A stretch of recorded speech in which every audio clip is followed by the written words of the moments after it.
রবিউল আউয়াল মাস চলমান, যে মাসে নবী করিম সাল্লাল্লাহু আলাইহি ওয়াসাল্লাম আগমন করেছিলেন। তিনি দুনিয়াতে কবে আগমন করেছেন এ তারিখ নিয়ে যদিও বা মতভেদ রয়েছে, কিন্তু তিনি এই দুনিয়ার জমিন থেকে প্রস্থান বা বিদায় নিয়েছিলেন রবিউল আউয়াল মাসের 12 তারিখ। সকলে একমত। তার মানে বোঝা গেল নবীজির শুধু আগমনের মাস এটা নয়, বরং প্রস্থানেরও মাসও বটে। এ মাস আমাদের মাঝে বছরে একবার করে ফিরে ফিরে আসে আর স্মরণ করায় পৃথিবীর উষালগ্ন থেকে আজ অবধি কিয়ামত পর্যন্ত যত মানুষ পৃথিবীতে আসবে, নবীজির মতো শ্রেষ্ঠ মহামানব আর একটাও পৃথিবীতে আগমন করবেন না। এ মাস এসে আমাদেরকে স্মরণ করিয়ে দেয়, এসেছো এ আশাই শেষ নয়, বরং ফিরতে হবে কার দিকে?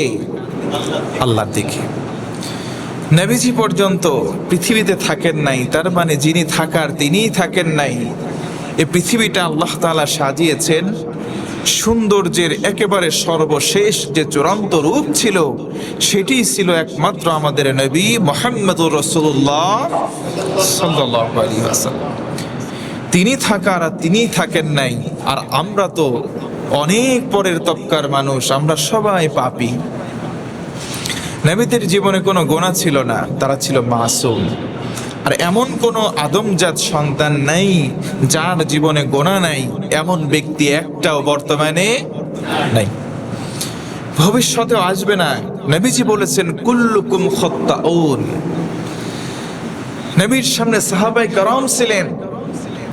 আল্লাহ রসুল বলেছেন কুল্লুকুম, every single person of the world, পৃথিবীতে যত মানুষ আছে সবাই পাপী। আল্লাহু আকবার। সাহাবায়ে কেরাম এর মধ্যে অন্তর্ভুক্ত। তার মানে বুঝে নেন, আমরা সবাই নবীগণ বাদে পৃথিবীতে সব মানুষ কম অথবা বেশি একটা হলেও পাপ ইচ্ছায় অথবা অনিচ্ছায় আমরা করেছি। নবীজি তার পরের অংশ বললেন, সবচাইতে ভালো পাপী ওই পাপী যেই পাপী পাপ করার পরে তওবা করে কার কাছে? আল্লাহর কাছে। পাপীর মধ্যে আবার ভালো হওয়া যায়। সবাই আমরা পাপী, তবে ওই পাপী আল্লাহর কাছে পেয়ারা, আল্লাহর কাছে প্রিয়, আল্লাহর কাছে পছন্দের, আল্লাহর কাছে গ্রহণযোগ্য ব্যক্তি যেই পাপী দিনের ইচ্ছাই হোক অনিচ্ছাই হোক পাপ কাজ সম্পন্ন করবার পরে অনুশোচনারত অবস্থায় মাপ চাইবে কার কাছে? আমরা কম বেশি সবাই পাপের মধ্যে নিমগ্ন আছি। শেষ জামানা চলমান। প্রশ্ন হতে পারে, হুজুর শেষ জামানা কেমন করে? নবীজি বলেছেন আনা খাতামুন নবিয়্যিন, আমি নবী হলাম নবীদের সর্বশেষ নবী। সর্বশেষ হলেও তিনি ছিলেন সর্বশ্রেষ্ঠ। নবীজি বলেন কিয়ামতের বড় বড় 10টা আলামত আছে, তার মধ্যে প্রথম আলামত হচ্ছে আমি নবীর মউত। সকলে বলেন আল্লাহু আকবার। নবীজির বিদায় বা প্রস্থান, নবীজি বলেছেন মউতি, আমি নবীর মারা যাওয়াটা, দুনিয়ার এই জমিন থেকে বিদায় নেওয়াটাই হচ্ছে কিয়ামতের সবচাইতে বড় আলামতের প্রথমটা। আল্লাহু আকবার। নবীজি যখন থাকবে না, সেই সময় থেকে কিয়ামত সংগঠিত হওয়ার আগ মুহূর্ত পর্যন্ত এই সময়টাই হচ্ছে আখিরুজ জামান বা শেষ জামানা। তার মানে সংজ্ঞা অনুযায়ী আমরা এখন শেষ জামানার বাসিন্দা, এতে কোনো প্রকার সন্দেহ নাই। শেষ জামানার মধ্যে কিতাবুল ফিতান নবীজি উল্লেখ করেছেন অসংখ্য অগণিত ফিতনা বেড়ে যাবে। এই ফিতনায় জর্জরিত হবে অন্য ধর্মের লোক নয়, ফিতনায় জর্জরিত হবে কারা? ঈমান এনেছে যারা, আমরা। বর্তমান জামানায় ফিতনা চারপাশ ছেয়ে গিয়েছে। নবীজি আগমন এবং প্রস্থানের মাস। আজকে আমরা মারামারি করছি জিলাপি নিয়ে, খিচুড়ি নিয়ে। আজকে আমরা জশ্নে জুলুস নিয়ে পক্ষে বিপক্ষে হয়ে, কেউ বলে আমরা সিরাত মানি মিলাদ মানি না, কেউ বলে আমরা মিলাদ মানি সিরাত মানি না। এইগুলো নিয়ে দল উপদলে আজকে বাংলাদেশ জর্জরিত। দুঃখ লাগে, নবীজি যদি এ সময় থাকতেন, এগুলো দেখতেন, নবীজি আমার মনে হয় আফসোস করা ছাড়া তার কোনো উপায় ছিল না।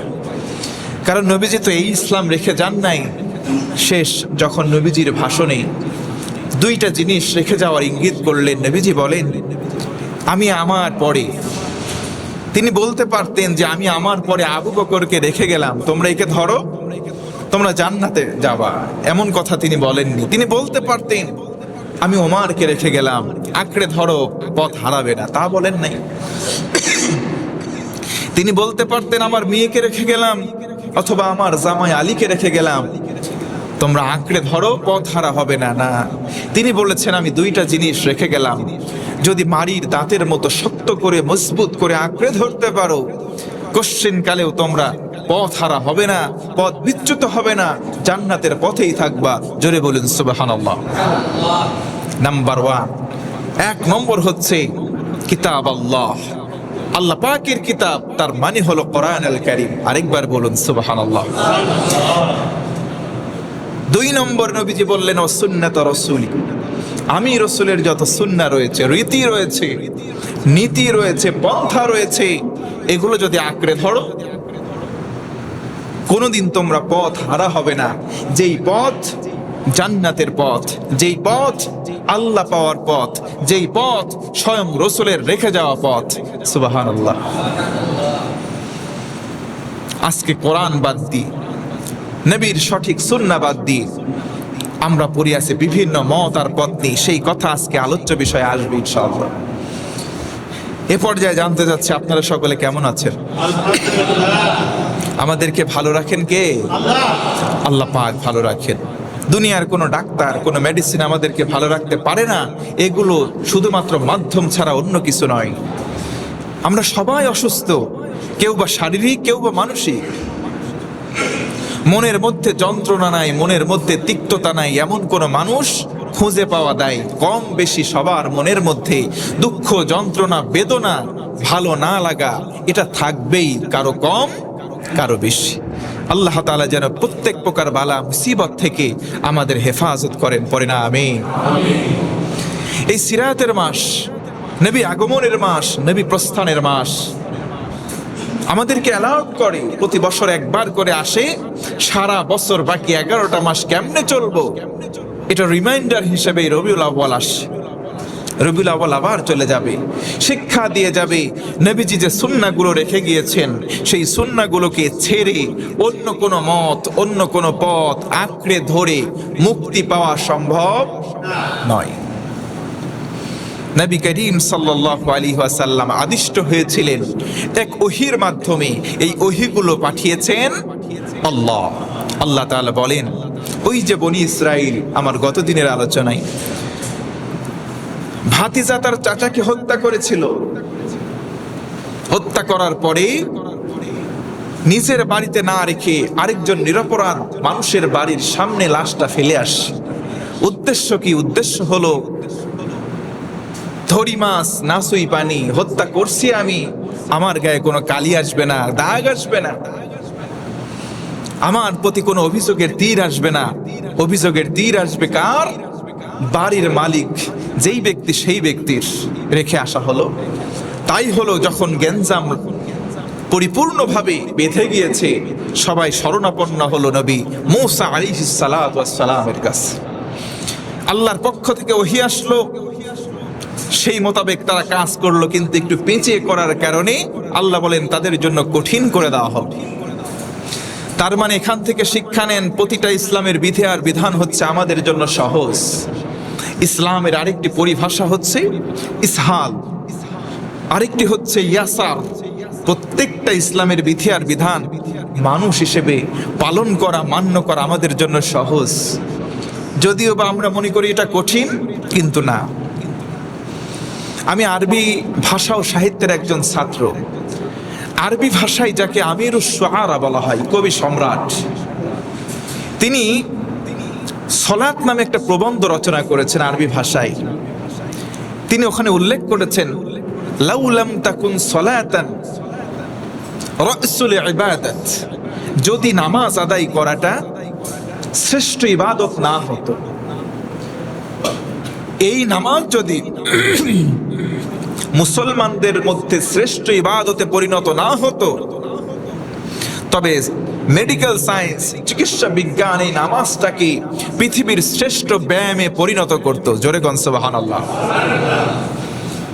বর্তমান চিকিৎসা বিজ্ঞান বলতে বাধ্য হয়েছে যে কেউ যদি 2 রাকাত নামাজ একনিষ্ঠতার সঙ্গে নিয়ম ফলো করে পরিপূর্ণভাবে আদায় করে, শরীরের এমন কোনো পার্টস নাই যেটা প্রয়োজন নড়াচড়ার বা ব্যায়ামের, সেটা হয় না। 2 রাকাত নামাজের মাধ্যমে প্রত্যেকটা অঙ্গ প্রত্যঙ্গ নড়াচড়া করে। জোরে কোন আল্লাহু আকবার।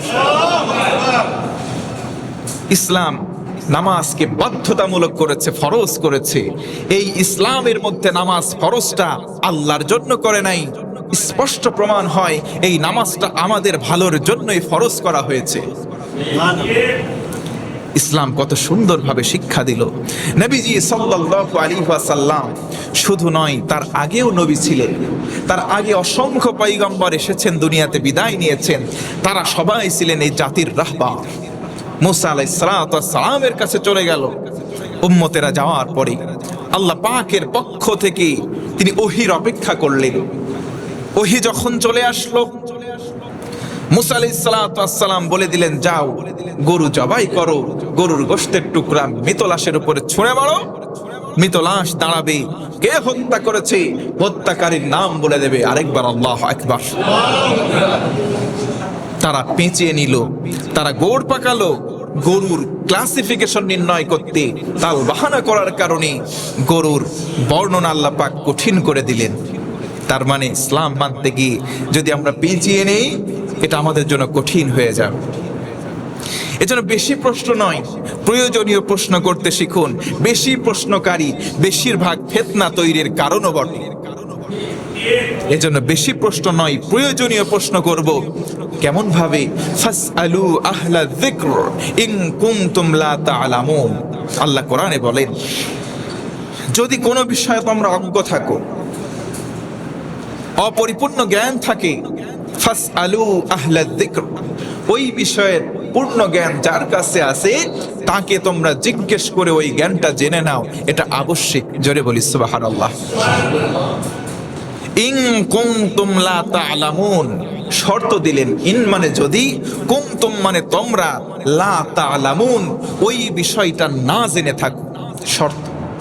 কোন সময় জিজ্ঞেস করাটা আবশ্যক? যখন আমি ওই বিষয় সম্পর্কে কিচ্ছু জানবো না। কিন্তু আজ দুঃখ লাগে, দুঃখজনক হলেও এটি সত্য কথা, অনেক মানুষ আমরা একটি মাসলা জানি, জানার পরেও হুজুর একটু টেস্ট করার জন্য আবার ওই প্রশ্ন করি। এমন মানুষ আছে না ভাই? আল্লাহ বললেন, ইন কুনতুম লা তা'লামুন, যদি না জানো তবে বিজ্ঞ ব্যক্তির কাছে তুমি যাও, জিজ্ঞেস করো। দুঃখজনক হলেও সত্য কথা, জানার পরেও আমরা হুজুরকে চেক করার জন্য, হুজুরের দৌরাত্ম কত দূর আছে জানার জন্য বারবার প্রশ্ন করি।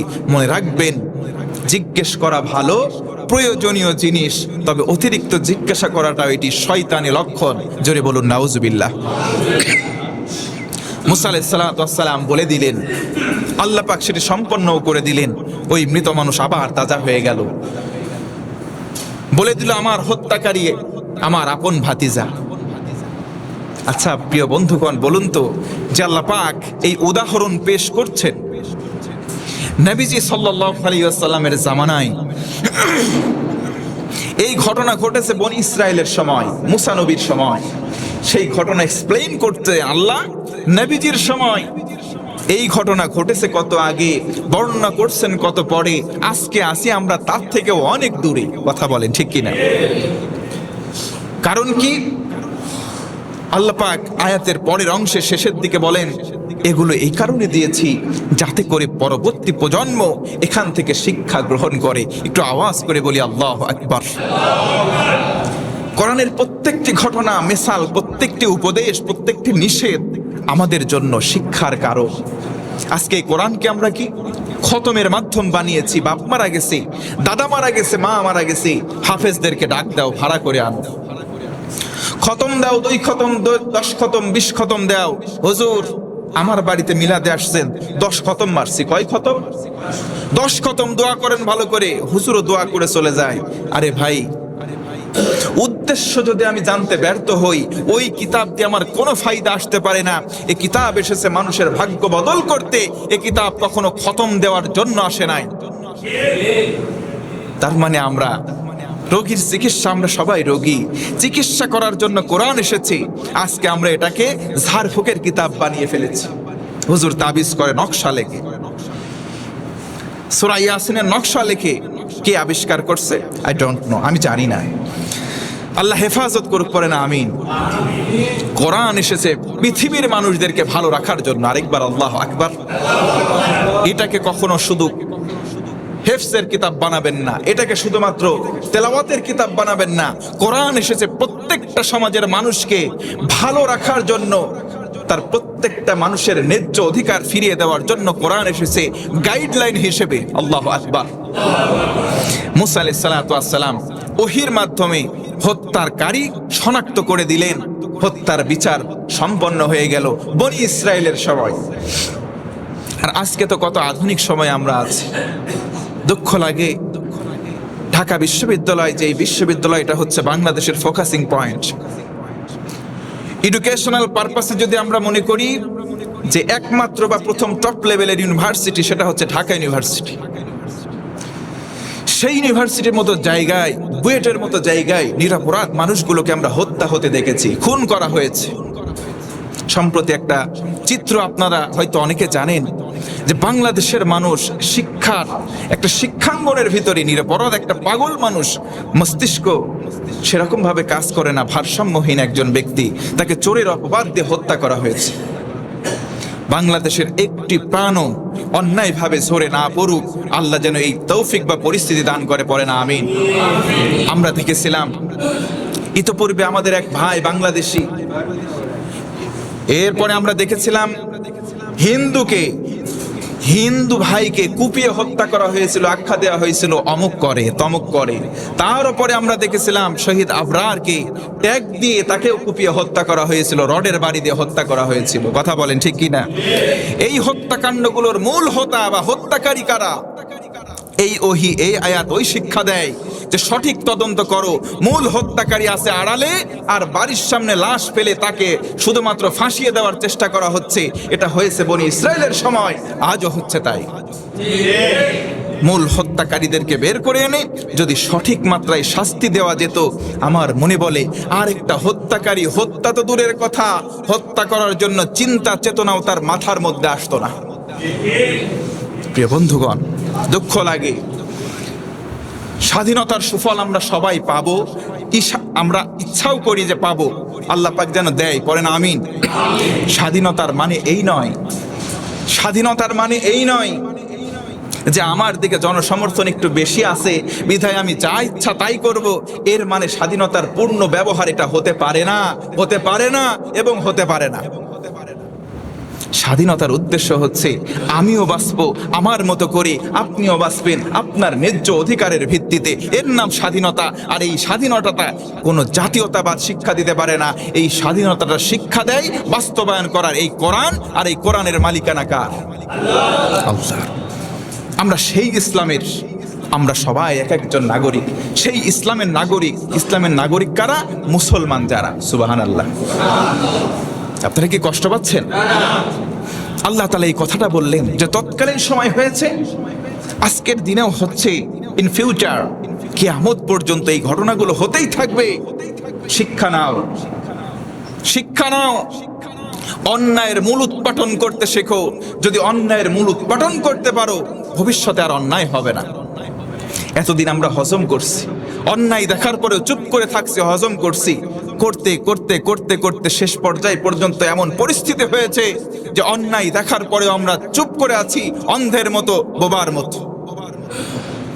এ পর্যায়ে চলতে দেয়া যায় না, কারণ মুসলমানের আবশ্যিক দায়িত্ব হচ্ছে কুল্লুকুম রাইন, কুল্লুকুম রাইন, এভরি সিঙ্গেল পারসন, প্রত্যেকটা মানুষ দায়িত্বশীল। রাইন নবীজি বলেছেন, ওয়া কুল্লুকুম মাসউলুন আন রাইয়াতিহি, সবাইকে তার নিজ নিজ দায়িত্ব সম্পর্কে আমার আল্লাহ কিয়ামতে জিজ্ঞাসা করবেন। যে দায়িত্ব নিয়ে আমি আপনি এসেছি, সঠিকভাবে দায়িত্বগুলো পালন করতে পারছি কি পারছি না, জিজ্ঞাসা করবেন কে? সবাই বলেন কে? আল্লাহ জিজ্ঞাসা করবেন। আমার আল্লাহ তো পক্ষপাতিত্ব করবেন না, আমার আল্লাহ পক্ষপাতিত্ব করবেন না। বিচারের কাঠগড়ায় দাঁড় করানো হবে, জিজ্ঞাসা করা হবে। আল্লাহ ওরে বলবেন না তুই করছিস কি করস নাই, না, যে যতটুকুন পাপ করেছি আল ইয়াউমা নাখতিমু আলা আফওয়াহিহিম, আল্লাহ সিস্টেম বলে দিলেন বিচারের কাঠগড়ায় দাঁড়াবে আসামি, তার ঠোঁটটা সেলাই করে দেওয়া হবে। আল্লাহু আকবার। মোহর মেরে দেওয়া হবে, সিলগালা করে দেওয়া হবে।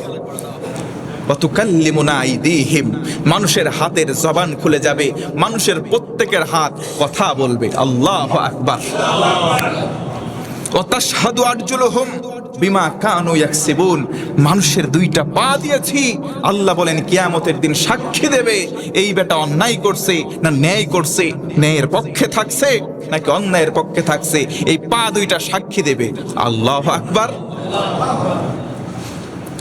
আল্লাহর বিচারিক ধরা অন্য লেভেলের ধরা। দুনিয়ার বিচারকরা হয়তো উপরের দিকে তাকিয়ে বলতে পারে আমাদের হাত বাঁধা, উপর থেকে যেটা দেওয়া হয় রিলে করে পড়ে শোনানো হয়, এটাই হচ্ছে বর্তমান বিচারের ব্যবস্থা আমরা দেখেছি। অথচ আল্লাহ বলেন লাআল্লাকুম তাকিলুন। আবার আল্লাহ অন্য আয়াতে বলেন তাশউরুন। আল্লাহ তাআলা যারা জ্ঞানী তাদেরকে ইশারা দিতে চান যে এগুলোর মাধ্যমে তোমরা সচেতন হও।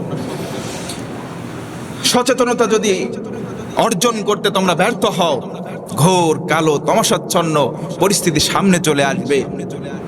যার সকাল হওয়া সুবহে সাদিক হওয়া, কিয়ামত চলে আসবে, সুবহে সাদিক হবে না।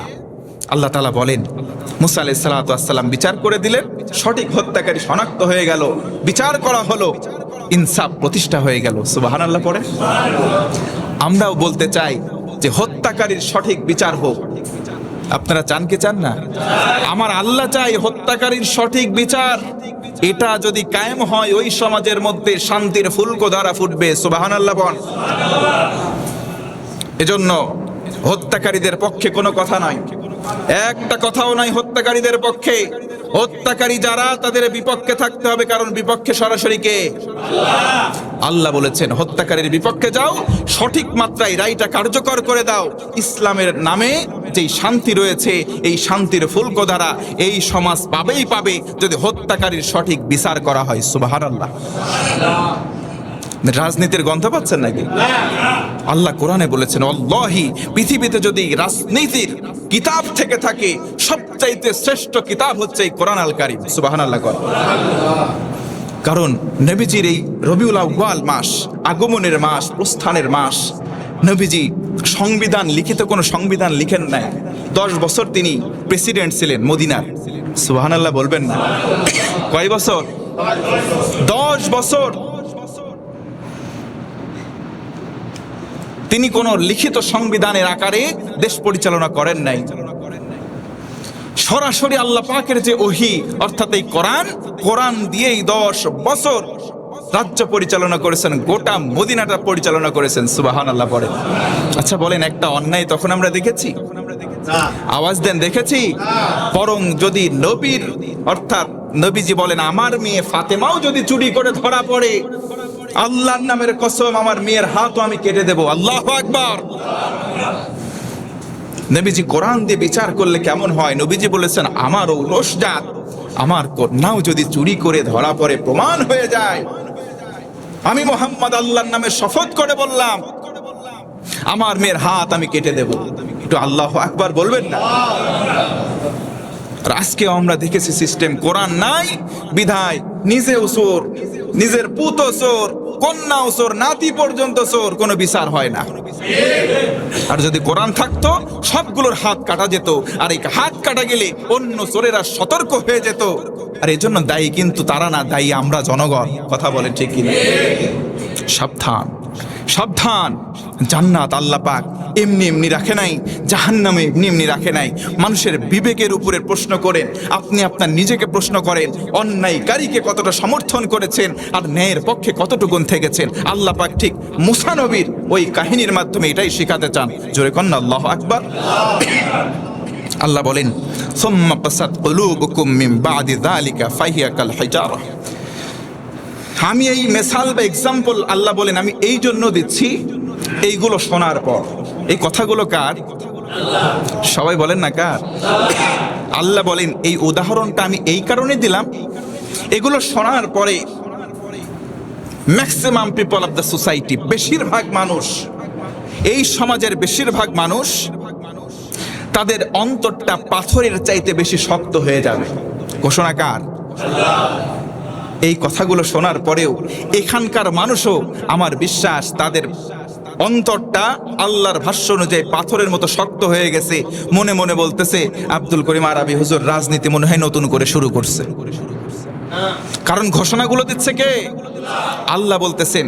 অথচ শুনে রাখো, এমন অনেক পাথর রয়েছে যেই পাথরগুলো গলে যায়, পানি ওর দিকে বের হয়ে ঝর্ণা প্রবাহিত হয়। সুবহানাল্লাহ। আল্লাহ বুঝালেন পাথর তো পাথর, শক্ত পাথর গলে ঝর্ণা পানির ফোয়ারা বের হয়, কিন্তু কিছু কীট, মানুষ নামের কীট, তাদের অন্তরগুলো গলে না, নরম হয় না, শক্ত পাথরের চাইতেও বেশি হয়। আল্লাহর ঘোষণা। আল্লাহ পাক বলেন এরপরে কিছু কিছু পাথর রয়েছে যেই পাথরগুলো আল্লাহর ভয়ে এমনিতেই ফেটে যায়। সুবহানাল্লাহ পড়ে। পাথরের ভেতরে আল্লাহর ভয় আছে, আজকে মানুষের মধ্যে আল্লাহর ভয় নাই। আচ্ছা ভাই বলুন তো, আজকে আমার আপনার ভিতরে যে শক্তিটা আছে, একটা দিন বা নির্দিষ্ট একটা ক্ষণে গিয়ে এই শক্তি থাকবে? আজকে আসছি যখন আমি গাড়িতে, একটা মুরব্বী রাস্তা পার হতে গিয়ে আমরা স্লো করলাম, খুঁড়িয়ে খুঁড়িয়ে পার হচ্ছে, হৃদয় বিদারক দৃশ্য, একেবারে খুনখুনে বৃদ্ধ যাকে বলে। পাশ থেকে এক যুবক বলতেছে, হুজুর আজকে আমরা যুবক, একদিন এমন বৃদ্ধ যদি হায়াতে থাকে আমরাও হব। আমার মাথার মধ্যে টেনশন আসলো, আসলে তো তাই। আমরা এখন দাগরা যুবক, অনেক সময় আলোচনার ময়দানে তো আছি বেশ কয়েক বছর, কথা বলতে গিয়ে মাঝে মধ্যে আমাদের ভিতরে তো রক্ত মাংস গড়া, আমাদের ভিতরে স্পিড চলে আসে। মানুষ কারো একটু খারাপও লাগতে পারে, কারো একটু ভালোও লাগতে পারে, কথার মধ্যে না জানি কেউ কষ্ট পেয়ে যায়। আমার অনুশোচনা আসলো, বের করতে পারলাম। মনে রাখবেন এমন একটা সময় আসবে, ওই বার্ধক্যে উপনীত হব, যখন বৃদ্ধ মুমূর্ষু অবস্থায় যাব, তখন চিন্তা হবে আহারে ওই সময় যদি এই পাপ কাজগুলো না করতাম কতই না ভালো হতো। কথা বলেন ঠিক কিনা? তার মানে আল্লাহ যদি আমাদের হায়াত দেয়, মৃত্যুর আগে আমরা সবাই বৃদ্ধ হয়ে যাব। আর ওই বৃদ্ধ অবস্থায় অনেক এমন কাজ রয়েছে যেগুলো ইচ্ছা থাকলেও আমরা করতে পারবো। অতএব আমি জানতে চাই আরেকবার, মৃত্যুবরণ করতে হবে এ বিষয়ে কি কোনো সন্দেহ আছে কারো? মৃত্যু হচ্ছে ধ্রুব সত্য। পৃথিবীতে এর চাইতে বড় সত্য আর কিচ্ছু হতে পারে? আল্লাহর রসুলকে আল্লাহ বললেন সাকরাতুল মাউত বিল হক, পৃথিবীতে যা আছে সবকিছু মিথ্যা হতে পারে, তবে হে রসুল কোরআনের আয়াত দিয়ে জানিয়ে দিলাম মৃত্যুর সময় যেই যন্ত্রণাটা হয় লা হাক্কিন, আল্লাহ লাম তাকিদ দিয়ে বোঝালেন, দুইবার বললেন অবশ্যই মৃত্যুর যন্ত্রণা রয়েছে, এটা 100% সত্য। সুবহানাল্লাহ। মৃত্যুর সময় যেই যন্ত্রণাটা হয় এটা হয়তো আমরা দেখতে পাই না, অনুভব করতে পারি না, কিন্তু মনে রাখবেন আল্লাহ রসুল সাল্লাল্লাহু আলাইহি ওয়াসাল্লাম, যার চাইতে শ্রেষ্ঠ মানব এই পৃথিবীতে কেউ আসে নাই, আসবেও।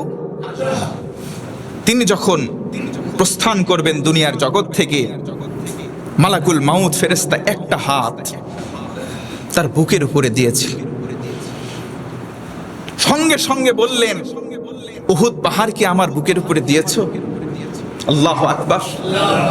চিন্তা করেন, আল্লাহ রসুলকে বলা হলো পৃথিবীতে যত মানুষের জীবন বা জান আমি কবজ করেছি, সব চাইতে আরামদায়ক জান কবজ করব আপনার এই আদেশ আল্লাহ দিয়েছে। আল্লাহু আকবার। সেই রসুলের জীবনের প্রস্থানের সময় যদি তিনি অনুভব করতে পারেন যে একটা হাত দিলে যদি উহুদ পাহাড়ের মতো ভারী তার অনুভূত হয়, আমরা সলিমুদ্দে আমাদের অবস্থা কি হবে? একটু চিন্তা করেন, পরকালমুখী একটু চিন্তা করেন, দিন শেষে একবার করে চিন্তা করেন, উই হ্যাভ টু ডাই, আমাদেরকে মরতেই হবে, ইচ্ছায় অথবা অনিচ্ছায়। আমাদেরকে মরতেই হবে, এই টেন্ডেন্সিটা মাথায় ধারণ করেন, লালন করেন। দেখবেন 100টা পাপ হলে আপনার মধ্যে এই চিন্তা একবার উদয় হওয়ার কারণে 99টা পাপ আপনার ভিতর থেকে চলে যাবে। আল্লাহ তাআলা বলেন, এই ঘটনাগুলো আমি বললাম, এইগুলো শোনার পরে কিছু মানুষ, আল্লাহ বলে নাই, বলেছে অধিকাংশ মানুষ তাদের অন্তরগুলো পাথরের থেকে বেশি শক্ত হয়ে যাবে। আর এই পাথর এমন পাথর, অতিরিক্ত শক্ত হওয়ার পরেও অনেক সময় পাথর বিদীর্ণ হয়ে যায়, ঝর্ণার ফুলকধারা বের হয়। আবার অনেক পাথর আল্লাহর ভয়ে বিদীর্ণ হয়ে যায়। আল্লাহু আকবার। এরপরে আল্লাহ বলেন, তোমরা যাই করো ওয়ামাল্লাহু বিগাফিলিন আম্মা তা'মালুন, তোমাদের মনে যাই আসুক, যাই করো, কোনো কাজ সম্পর্কে আমার আল্লাহ গাফেল, সব কিছু আল্লাহ পাক ভালো করে জানেন এবং তিনি প্রত্যক্ষদর্শী, সরাসরি দেখতে পাচ্ছেন। একটু জোরে বলা যাবে আল্লাহু আকবার। আল্লাহ বলেন, ইমানদারেরা, হে ইমানদারেরা, ওহে বিশ্বাসীরা, তোমরা দেখতে পাচ্ছ এবং আল্লাহর বাণী শুনতেও পাচ্ছ। আফাতাতমাউনা আইয়ুমিনুনা লাকুম وقد كانوا فريق منهم يسمعون كلام الله ثم يحرفونه من بعد ما عقلوه وهم يعلمون। الله أكبر। আল্লাহ বলেন, ইমানদার, তোমরা দেখতে পাচ্ছ এবং আল্লাহর বাণী শুনতেও পাচ্ছ। আমরা আল্লাহ যে ঘটনা বললেন, এই ঘটনার সদৃশ ঘটনা দেখতে পাচ্ছি কি পাচ্ছি না? আল্লাহ বললেন, তোমরা দেখতেও পাচ্ছ, শুনতেও পাচ্ছ আমি আল্লাহর বাণী, এবং বুঝতেও পারতেছো। আচ্ছা বলেন, আল্লাহ যে 3টা কথা বললেন, একটাও কি মিথ্যা? আমরা দেখতে পাচ্ছি, শুনতে পাচ্ছি, বুঝতেও পারতেছি, এইগুলো সত্য।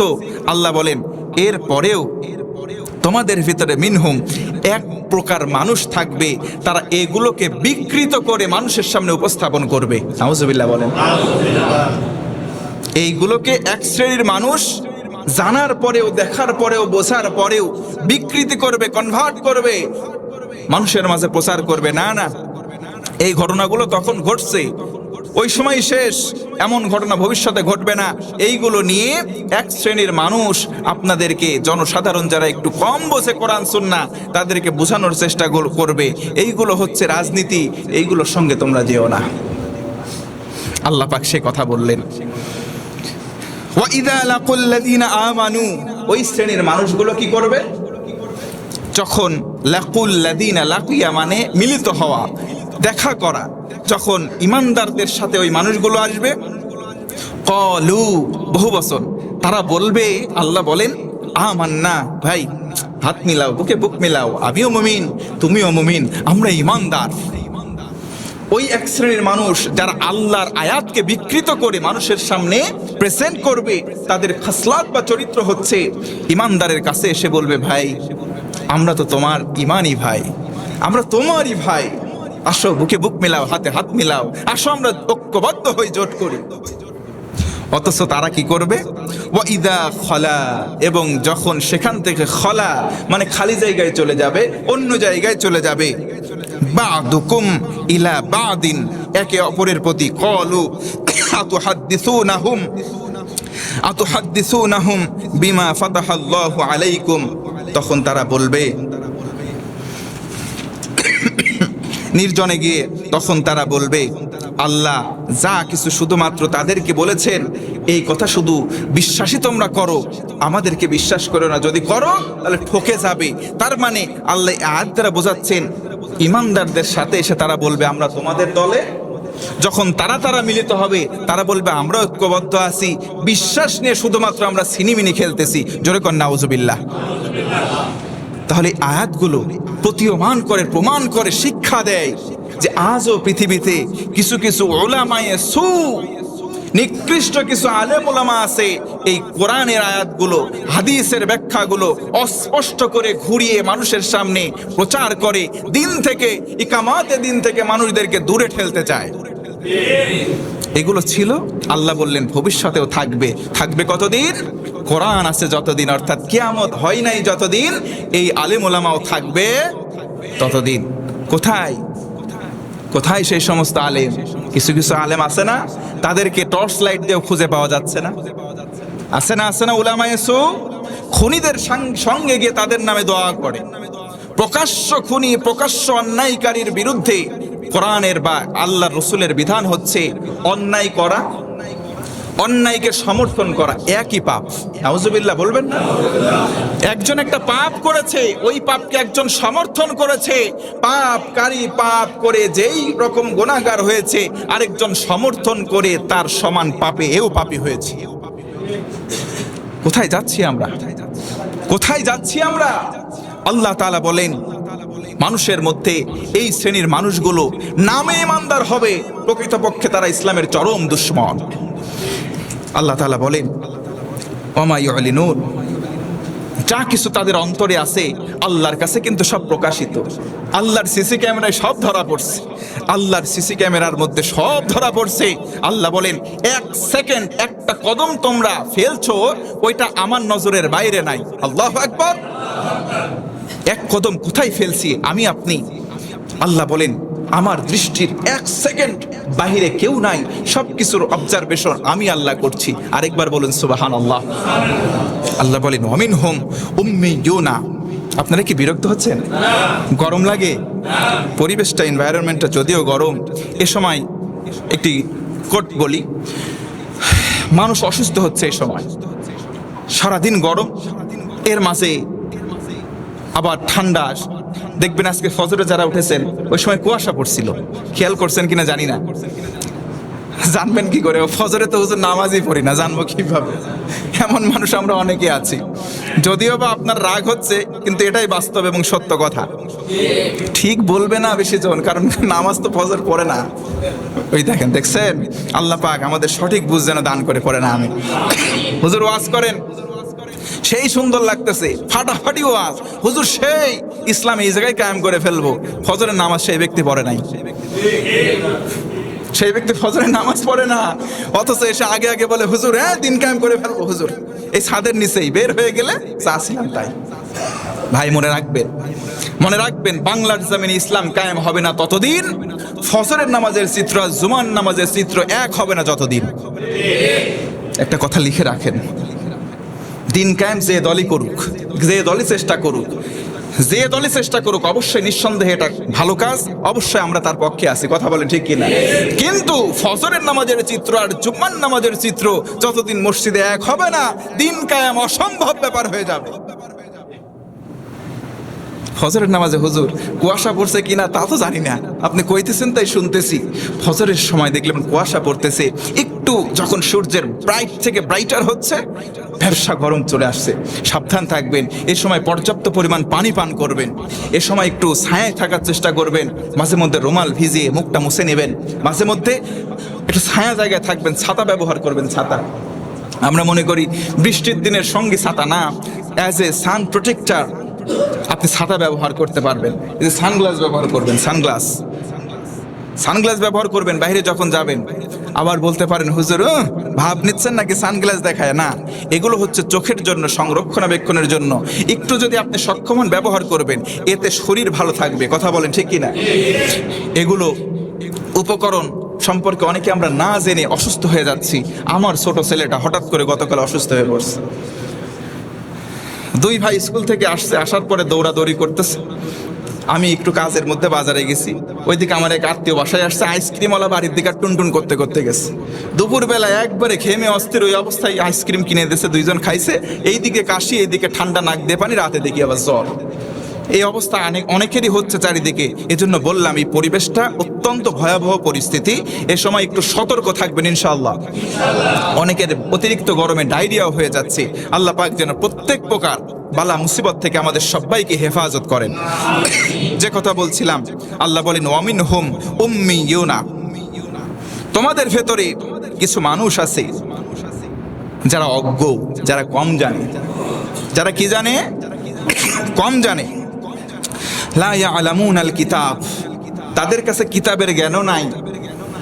ইল্লা আমানিয়ু ওয়া ইন হুম ইল্লা ইয়াযুন্নুন, তবে তাদের কাছে যেটা আছে সেটা হলো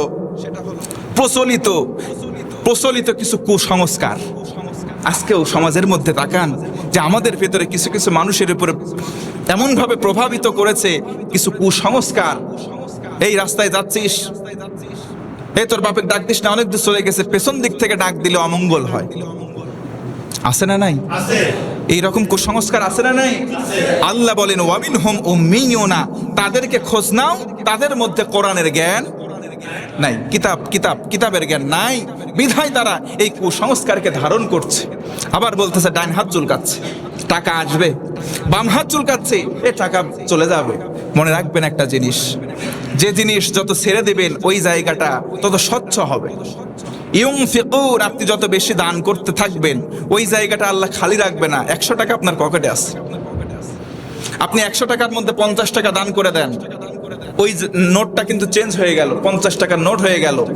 আল্লাহর ওয়াদা, রাসূল বলেছেন 1 টাকা দান করলে 10 গুণ, অ্যাটলিস্ট কমপক্ষে 10 গুণ, সেটাকে বাড়াতে বাড়াতে 700 গুণ পর্যন্ত আল্লাহ বাড়িয়ে অন্য রাস্তা দিয়ে লা তুহসুহা, কল্পনাতীত উৎস থেকে আল্লাহ আপনাকে দিয়ে ধন্য করবেন। সুবহানাল্লাহ। আজকে আমরা দানও করতে চাই না, জায়গাটাকে স্বচ্ছ করতে চাই না। দান করবো তো ইনশাআল্লাহ, হিম্মত নিয়ে বলেন ইনশাআল্লাহ। আমরা ব্যয় করব, আর কুসংস্কারের হাত থেকে আমরা যেন বেঁচে থাকি এজন্য পদক্ষেপ নেওয়ার দরকার আছে না নাই? আমি গতদিন একটা কথা বলেছিলাম, এই যে মাজার, এই যে মাজার আল্লাহর ওলি অনেকে আছে বিভিন্ন জায়গায়। আসলে মাজার শব্দটা কোথা থেকে আসছে, কিভাবে আসছে, উৎকলন, এদিকে অনেক বিস্তর বিষয়। যেহেতু কুসংস্কার শব্দটা আসলো এজন্য বলি, কুসংস্কার আজকে বাংলাদেশের এই রেভলিউশনের পরে, সেকেন্ড স্বাধীনতা যখন হয়েছে, এরপরে যে জেনারেশনটা, আমার বিশ্বাস কম বেশি সবাই স্বচ্ছভাবে বুঝতে পারে যে এটা ভ্রান্ত আর এটা সঠিক। কথা বলেন ঠিক কিনা? এজন্য মাজারের বিপক্ষে নয়, বরং আমরা থাকবো সোচ্চার ভণ্ডামির বিপক্ষে। কথা বলেন ঠিক কিনা? একটা কবরে একটা নেককার বান্দা থাকতে পারে, ভালো মানুষ থাকতে পারে, আল্লাহর কাছে তার হিসাব, কিন্তু সে বলে যায় নাই যে আমি মৃত্যুর বরণ করার পরে আমার এখানে এই করবা সেই করবা, গান বাজনা করবা, সে কিন্তু বলে যায় নাই। কথা বলেন ঠিক কিনা? এজন্য আমরা কুসংস্কারের মধ্যে যাব না, আমরা স্বচ্ছতার মধ্যে ইয়া আলামাল কিতাব, জ্ঞান অর্জন করব। সোর্স হচ্ছে কিতাব, আর কিতাবটার নাম হচ্ছে কোরআন আল কারীম। আল্লাহ বলেন ওয়া ইনহুম ইল্লা ইয়াজুন্নুন, তবে ওই যে কুসংস্কারাচ্ছন্ন মানুষগুলো কারা? যারা ধারণা প্রসূত কাজ করে। দেখবেন তাই সমাজে যারা অজ্ঞতা স্বরে কাজগুলো করে, তারা ধারণা থেকে করে, কোনো কিছু জানাও লাগে না, শোনাও লাগে না। তারা যে কাজগুলো সমাজে করে বাস্তবায়ন, সেগুলো তারা নিছক ধারণা থেকেই করে, অন্য কোনো জায়গা থেকে এই সোর্স পায় না। আল্লাহ তাআলা পরে বলেন দুর্ভোগ তাদের জন্য ফাওয়াইলুল লিল্লাযিনা, তাদের জন্য দুর্ভোগ, তারা হতাশা হবে, গ্রস্ত হবে। ইয়াকতুবুনাল কিতাব, কারা? যারা ইয়াকতুবুনা, কাতাবা ইয়াকতুবু মানে লেখে অথবা রচনা করে। কিতাব যে কোনো কিছু, একটা কিতাব, বই বা পৃষ্ঠা যারা লেখে, রচনা করে, নতুন করে, বিকৃত করে। আল্লাহ বলেন বিআইদিহিম, তারা নিজের হাত দিয়ে। দুর্ভোগ তাদের জন্য যারা সঠিক জায়গা থেকে জ্ঞান নেওয়া বাদে নিজের মনো মস্তিষ্ক থেকে ধারণা প্রসূত কিতাব লেখে। পৃথিবীতে এরকম লেখক নাই? একটু আওয়াজ দেন, আছে না নাই? আসলে কিছু কিছু বিষয় একটু বোঝা সবার জন্য কঠিন হয়ে যায়, তারপরে আল্লাহ যেন সহজে বোঝার তৌফিক দেয়। পড়ে না আমিন। কিছু কিছু কিতাব আছে লিখেছে আমাদের মতো মানুষ, পৃথিবীর বিভিন্ন দেশে লেখক আছে না নাই? ওই লেখকের লেখা পড়বেন যেই লেখক আল্লাহকে মানে। কোন নাস্তিকতা লালন করে এমন কোন লেখকের লেখাও পড়বেন না, তার বইও বাজারে বিক্রি করতে দেখলে বন্ধ করে দেওয়ার চেষ্টা করবেন। কারণ এর মাধ্যমে যে দেশের ধ্বংস, জাতির ধ্বংস, আমার সন্তানেরও ধ্বংস অনিবার্য। কথা বলেন ঠিক কিনা? আল্লাহ বলেন ধারণা প্রসূত যারা, জ্ঞান বাদ রেখে ইয়া আলামাল কিতাব, উইদাউট কোরআন আল কারীম, যারা ধারণা প্রসূত কিতাব লেখে নিজ হস্তে, স্বহস্তে যারা কিতাব লেখে, মিন ইনদাল্লাহি থুম্মা ইয়াকুলুনা, এরপরে বলে বেড়ায় হাযা মিন ইনদাল্লাহ, এই কিতাব আল্লাহর কিতাব। কার কিতাব? এ নাউজুবিল্লাহ বলবেন না। যারা জ্ঞান বাদ দিয়ে, সোর্স কোরআন বাদ দিয়ে নিজেরা কিতাব লেখে আর বলে এগুলো আল্লাহর নির্দেশনা আছে বিধায় লিখছি, আল্লাহ বলেন তাদের জন্য সমস্ত রকম সর্বনাশের কাজ এবং তাদের জন্য দুর্ভোগ অতি সত্বর এসে পাকড়াও করবে। জোরে কর নাউজুবিল্লাহ। আমার বিশ্বাস এই কথাটা বুঝতে পেরেছেন? আমি কি বোঝাতে পেরেছি? তার মানে এটার মূল কথা হচ্ছে, আমি এখানেই শেষ করব আজকে। মূল কথা হচ্ছে, কোরআনের জ্ঞানকে পুঁজি না করে সাধারণ জ্ঞানকে যারা অর্জন করে ওইখান থেকে কোনো কিতাব রচনা করে অথবা কোনো কথা বলে অথবা কোনো বিবৃতি দেয়, এই বিবৃতিটা আল্লাহ বলেন তার মনোমস্তিষ্ক প্রসূত এবং সেটা আল্লাহর কথা বলে তারা চালিয়ে দেওয়ার চেষ্টা করে। এই মানুষগুলোর জন্য দুর্ভোগ, তাদের জন্য সর্বনাশ অতি সত্বর এসে পাকড়াও করবে। আমার বিশ্বাস আমার কথাটা বুঝতে পেরেছেন। আল্লাহ পাক এই সমস্ত কাজ থেকে আমাদের হেফাজত করুন। তবে এই কাজগুলো সাধারণ মানুষ একটাও করার সাহস দেখায় না। এইগুলো কাজ করে কারা? আমাদের মতো কিছু লেবাসধারী আলেম আছে যারা। এজন্য সব আলেমের থেকেই এলেম নেওয়া যাবে না, একটু সতর্কতা অবলম্বন করতে হবে। যার মধ্যে কোরআন আছে, যার মধ্যে নবীর সরাসরি সহিহ সুন্নাহ আছে, সেখান থেকে এলেম নেওয়ার চেষ্টা করবো ইনশাআল্লাহ। আল্লাহ বলেন কাতাবা আইদিহিম ওয়াইলুল লাহুম মিম্মা ইয়াকসিবুন। আল্লাহ বলেন ওখান থেকে ওর বিনিময় হিসেবে মানুষের মাঝে বিভ্রান্ত ছড়ালো, নিজেরা তো বিভ্রান্তির মধ্যে আছে। এই যে যা কিছু অর্জন করলো এটা ওয়াইলুন, এটা তাদের একমাত্র সর্বনাশের কারণ হিসেবে যথেষ্ট। একটু জোরে কর নাউজুবিল্লাহ। তার মানে পৃথিবীতে জ্ঞান অন্বেষণ করা, অর্জন করা নিঃসন্দেহে ভালো কাজ, কিন্তু জ্ঞানের পাশাপাশি মস্তিষ্ক প্রসূত নিজের আইডিয়া থেকে কোনো কথা আল্লাহর নামে চালিয়ে দেওয়া যাবে না, এটা সরাসরি হারাম। কথা বলে ঠিক কিনা আমার ভাইয়েরা? আমি আজকে রাস্তায় আসার পথে যে মুরব্বিটার সঙ্গে দেখা হলো, রাস্তায় ক্রসিং হলো, সেখান থেকে একটা অনুভূতি আসলো। আমি মাঝে মধ্যে কথা বলতে গিয়ে, যুবক মানুষ তো ভাই, কিছু শক্ত কথা বলি, যে নামাজ পড়েন না কেন, একটু জোরালো বলি। আমার কথাই কি কেউ কষ্ট পান ভাই? যে কোনো কথা বলতে গিয়ে আমার অনিচ্ছায় হয়তো বা কেউ কষ্ট পেলে আমাকে আল্লাহর রাস্তায় মাফ করে দেবেন আলহামদুলিল্লাহ বলেন।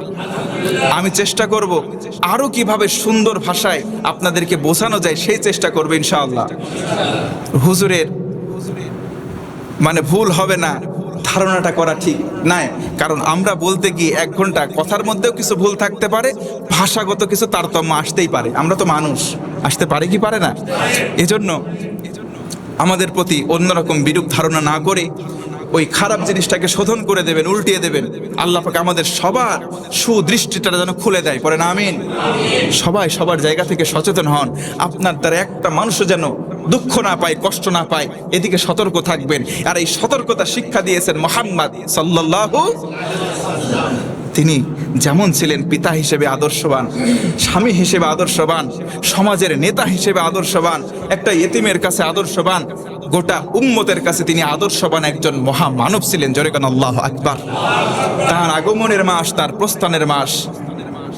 বেশি বেশি তার সিরাত পড়বেন। এ মাসে আরেকটি আহ্বান জানাই, নবীজির সিরাত পড়বেন।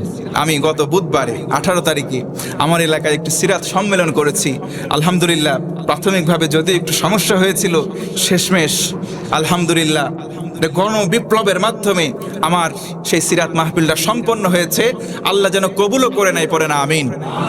পাবনা জেলা সহ ঢাকা, নাটোর বিভিন্ন জায়গা থেকে ইনভাইটেড ছিলেন 40 জন আলেম ওলামা।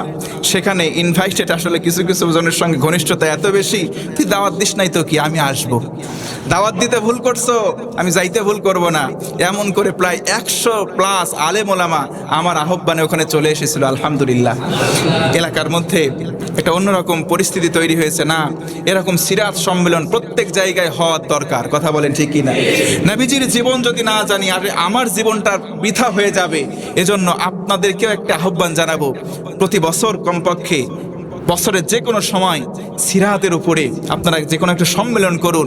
নবীজির জন্মের আগ থেকে শুরু করে প্রত্যেকটা হুজুরকে, প্রত্যেকটা আলোচককে পার্ট ভাগ করে দিয়ে নবীজির শেষ পর্যন্ত জীবনীটা অন্তত বছরে একবার করে আয়োজনের মাধ্যমে সবার সামনে আবার রিমাইন্ডার স্মরণ করিয়ে দেওয়া দরকার বলে আমি মনে করি। কথা বলেন ঠিক কিনা? এই কাজগুলো করলে আমার বিশ্বাস নবীজির ভুলে যাওয়া সুন্নতগুলো আবার আমাদের ভিতরে স্মরণ হয়ে যাবে। আমাদের সম্মানিত সভাপতি সাহেব ঢাকাতে যেখানে থাকেন, মসজিদ আত-তাকওয়া, সেই মসজিদের ইমাম সাহেব আমাদের বড় ভাই সাইফুল ভাই তার নিজ উদ্যোগে সেখানে 3 দিন ব্যাপী এই সিরাত সম্মেলনের আয়োজন করেছিলেন। আমরা দেখেছি সেটাও সার্থক হয়েছে, আলহামদুলিল্লাহ বলেন। এরকম শুধু একজন দুইজন নয়, সবাই একটু সচেতনতা বৃদ্ধি করব। আমরা আগামী থেকে সিরাতের উপরে বিভিন্ন রকম কনফারেন্স করব, কুইজ প্রতিযোগিতা করব, বাচ্চাদেরকে 100টা প্রশ্ন দেব, উত্তর দিব নবীজির জীবনের উপরে, তারা শিখবে। আমরা পুরস্কারেরও প্রতিযোগিতার মাধ্যমে পুরস্কার ঘোষণা করব। অন্ততপক্ষে পুরস্কারের আশাই হলেও 100টা অজানা বিষয় তারা জেনে যাবে। এগুলো আমরা করব তো ইনশাআল্লাহ। আমরা করার চেষ্টা করব। যারা দায়িত্বশীল আছেন অন্ততপক্ষে আগামী বছর থেকে আপনারা এই বিষয়টা, আমি থাকি আর না থাকি, আপনারা অন্তত যারাই আছেন এই কাজটা করার চেষ্টা করবে ইনশাআল্লাহ। ভালোর পক্ষে আছেন কে? আল্লাহ। আল্লাহ বলেন ওয়াল্লাযীনা জাহাদু ফীনা লানাহদিয়ান্নাহুম সুবুলানা। আরে ভালো কাজে 1 ধাপ আগাও, আমি আল্লাহর রহমত 10 ধাপ আগায় যাবে। কঠিন কাজ আল্লাহ বলেছেন আগাও, আমি আল্লাহ সহজ করব। সুবহানাল্লাহ। আমি এই আয়োজনটা করতে গিয়ে আমার দিন রাত মিলে পরিশ্রম করতে করতে ঘুম নাই, টেনশন। আল্লাহ প্রতিষ্ঠা হবে তো? শেষমেশ আল্লাহর কাছে সেজদায় গিয়ে কাঁদছি, আল্লাহ কবুল করছি, হইছে, আলহামদুলিল্লাহ বলেন। আল্লাহ পাক এভাবেই কোরআন এবং সুন্নাহ এবং নবীর সিরাত সুরত ছড়িয়ে দিক গোটা বিশ্বময়, পড়েন আল্লাহুম্মা আমিন। আল্লাহ তাআলা আমাদের সবাইকে দ্বীনের ইসলামের জন্য প্রকৃত একজন মুসলিম হিসেবে যেন কবুল করে, পড়েন আমিন। আজকে থাকলো 79 নম্বর আয়াত, আগামীতে আমরা 80 নম্বর আয়াত থেকে শুরু করব ইনশাআল্লাহ। বারাকাল্লাহু লানা ওয়া লাকুম ফিল কুরআনিল আযীম। আসসালামু আলাইকুম ওয়া রাহমাতুল্লাহ।